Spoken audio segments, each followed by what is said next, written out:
केंद्रीय संस्कृति एवं पर्यटन मंत्री गजेंद्र सिंह शेखावत ने कहा कि फलौदी क्षेत्र में पर्यटन की असीम संभावनाएं हैं। इसको देखते हुए यहां ऊर्जा आधारित पर्यटन केंद्र बनाने के लिए 284 करोड़ के प्रोजेक्ट सैंक्शन किए गए हैं। फलौदी में रविवार को मीडिया से बातचीत करते हुए शेखावत ने कहा कि ऐतिहासिक धरोहरों, आर्कियोलॉजिकल महत्व के साथ साथ विशिष्ट खान पान और जीवन पद्धति की वजह से यह क्षेत्र बेहद ज्यादा खास है। यहाँ इको टूरिज्म को बढ़ावा मिल सके, इसको ध्यान में रखते हुए 284 करोड़ के प्रोजेक्ट सैंक्शन किए गए हैं। साथ ही उन्होंने आगे कहा कि ऊर्जा आधारित पर्यटन केंद्र बनाने के पीछे हमारा मकसद है कि यहाँ देश और विदेश के सैलानी आए और इससे क्षेत्र का आर्थिक विकास होने के साथ ही रोजगार के अवसरों को भी बढ़ावा मिल सके। इस प्रोजेक्ट को सैंक्शन किए जाने के लिए शेखावत ने मुख्यमंत्री, उप मुख्यमंत्री और वित्त मंत्री का आभार भी जताया और कहा कि इन्होंने मेरे अनुरोध को स्वीकार कर क्षेत्र में पर्यटन के नए दरवाजे खोलने का मार्ग प्रशस्त किया है। शेखावत ने गोचर भूमि अतिक्रमण को लेकर आगे कहा कि यह राज्य सरकार का विषय है और जिस पर राज्य सरकार को गंभीरता से काम करना चाहिए। उन्होंने ये उम्मीद जताई कि निश्चित ही राज्य सरकार इस समस्या का समाधान शीघ्र अतिशीघ्र करेगी। तो क्या कुछ कह रहे हैं गजेंद्र सिंह शेखावत, दिखाते हैं आपको इस वीडियो में। फलौदी विधानसभा के सभी मतदाताओं का अभिनंदन करता हूं कि उन्होंने 2023 के चुनाव में भारतीय जनता पार्टी को एक प्रचंड बहुमत के साथ विजयी किया और 2024 में मुझे आशीर्वाद देकर के जोधपुर लोकसभा क्षेत्र का प्रतिनिधि के रूप में काम करने का सौभाग्यपूर्ण अवसर दिया। और इसी तरह के सभी लोगों के पुरुषार्थ के कारण से, उनके परिश्रम के कारण से, उनके प्रार्थनाओं के चलते हुए भारतीय जनता पार्टी एक बार फिर सम्मानीय नरेंद्र मोदी जी के नेतृत्व में बड़े बहुमत की एनडीए की सरकार बनाने में कामयाब हुई। मैं हृदयपूर्वक सभी का धन्यवाद करता हूँ, आभार ज्ञापित करता हूँ, अभिनंदन करता हूँ।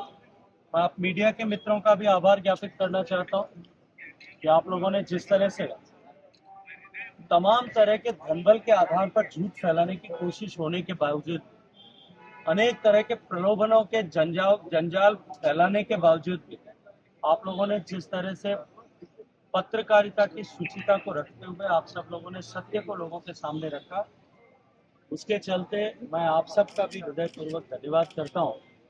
आप सबों के आशीर्वाद से, आप सबकी शुभकामनाओं से, आप सब लोगों के स्नेह के चलते हुए मुझे लगातार तीसरी बार सम्मानीय मोदी जी की टीम में काम करने का अवसर मंत्री के नाते मिला है। मुझे जनशक्ति मंत्री के नाते काम करना शुरू किया का अवसर मिला। देश भर में हर घर तक पानी पहुंचाने की बड़ी मुहिम को लेकर के हमने काम किया और 16% के कवरेज को बढ़ा करके 76% तक पहुंचाने और देश में 12 करोड़ घर तक का पानी पहुंचाने में सफलता मिली।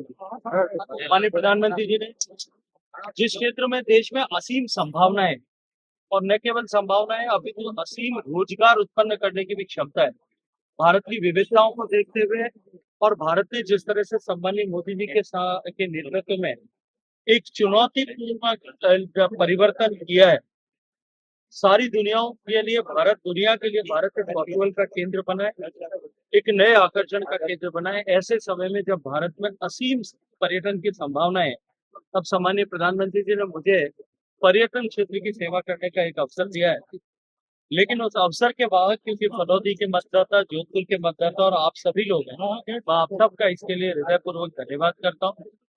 राजस्थान की सरकार ने जो पर्यटन के प्रोजेक्ट्स बनाए थे, अभी हमने 284 करोड़ के पर्यटन के प्रोजेक्ट सैंक्शन किए हैं। मेरे अनुरोध और आग्रह पर मैं धन्यवाद करूंगा आदरणीय मुख्यमंत्री जी का, आदरणीय उप मुख्यमंत्री और वित्त मंत्री दिया कुमारी जी का, कि उन्होंने उसको स्वीकार करते हुए किचन फलौदी में एक डोमिसाइल क्रेन्स, ऊर्जा के आधारित पर्यटन का केंद्र बने।